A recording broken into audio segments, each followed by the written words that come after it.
بسم اللہ الرحمن الرحیم والصلاة والسلام علی رسولہ الکریم وعلی آلہ واصحابہ اجمعین اما بعد۔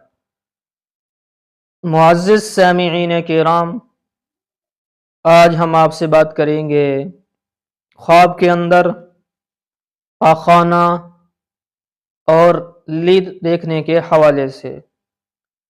اس کی مختلف صورتیں ہیں اور اس کی مختلف تعبیریں ہیں۔ اگر آپ ان تمام صورتوں کی تعبیریں جاننا چاہتے ہیں تو آپ اس ویڈیو کو آخر تک لازمی دیکھیں، اور اگر آپ نے ابھی تک ہمارے چینل مولانا مجیب الرحمن آفیشیل کو سبسکرائب نہیں کیا تو اسے بھی سبسکرائب فرما لیں اور ساتھ لگے گھنٹی کے بٹن کو بھی کلک کر دیں تاکہ آپ تک ہماری نئی ویڈیو کی اپڈیٹ جو ہے وہ ٹائم ٹو ٹائم پہنچتی رہے۔ تو ناظرین، ہم چلتے ہیں آج کے موضوع یعنی خواب کے اندر لید اور سرگین پخانہ دیکھنے کے حوالے سے۔ حضرت علامہ ابن سیرین رحمۃ اللہ علیہ نے فرمایا ہے کہ خواب میں گو اور گھوڑے کی لید دیکھنا یہ مال اور دولت کے اوپر دلیل ہے۔ اگر خواب کے اندر دیکھے کہ اس نے آب خانے میں سرگین ڈالا ہے تو دلیل ہے کہ اس کو بری بات پہنچے گی اور اس کے مال کا بہت نقصان ہوگا۔ اور اگر خواب کے اندر دیکھے کہ اس نے بستر میں پلیدی کی ہے، پخانہ کیا ہے، تو دلیل ہے کہ اپنے مال کا کچھ حصہ اپنے اہل و عیال کو دے گا۔ اور اگر خواب کے اندر دیکھے کہ سرگین ڈالی ہے اور زمین میں دفن کیا ہے تو دلیل ہے کہ مال زمین میں چھپائے گا۔ حضرت ابراہیم کرمانی رحمۃ اللہ علیہ نے فرمایا ہے کہ اگر خواب کے اندر دیکھے کہ آدمی سرگین کھاتا ہے تو دلیل ہے مال حرام کھائے گا۔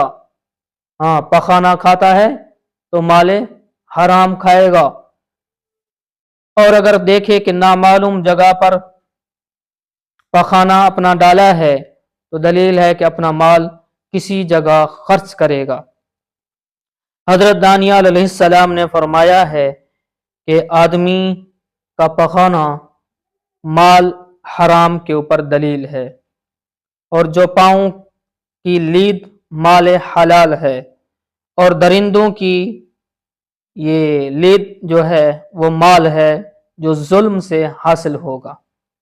حضرت جابر مغربی رحمۃ اللہ علیہ نے فرمایا ہے کہ خواب میں جو پلیدی آدمی سے جدا ہوتی ہے تو نقصان پر دلیل ہے، اور اگر خواب میں دیکھے کہ پلیدی میں گر پڑا، پخانے میں گر پڑا اور غرق ہوا ہے، اس میں لت پت ہو گیا ہے، تو دلیل ہے کہ اس کو بادشاہ سے غم مصیبت پہنچے گی۔ اور اگر خواب میں دیکھے کہ اس کا پاؤں پخانے میں رکھا ہے اور گر پڑا ہے اور اس کا کپڑا اور جسم اس پخانے میں آلودہ ہو گیا ہے تو دلیل ہے حاکم وقت حاکم سے نقصان پائے گا۔ حضرت جعفر صادق رحمۃ اللہ علیہ نے فرمایا ہے کہ خواب میں پخانے کا دیکھنا 4 وجہ پر ہے۔ اول مال حرام، دوم کشائش، رزق سوم عیال پر خرچ کرنا، چہارم غم اور مصیبت کا پانا۔ اگر آپ بھی ہم سے کسی خواب کی تعبیر پوچھنا چاہتے ہیں، کوئی مسئلہ پوچھنا چاہتے ہیں، یا آپ اپنے بچوں کو ہمارے پاس آن لائن قرآن کریم کی تعلیم دلوانا چاہتے ہیں ترجمے کے ساتھ، تفسیر کے ساتھ، قرأت کے ساتھ، تجوید کے ساتھ، تو آپ میرے واٹس ایپ نمبر کے اوپر رابطہ کر سکتے ہیں۔ میرا واٹس ایپ نمبر میری ویڈیو کے نیچے موجود ہے، تو ویڈیو کو لائک کرنا، چینل کو سبسکرائب کرنا نہ بھولیے گا۔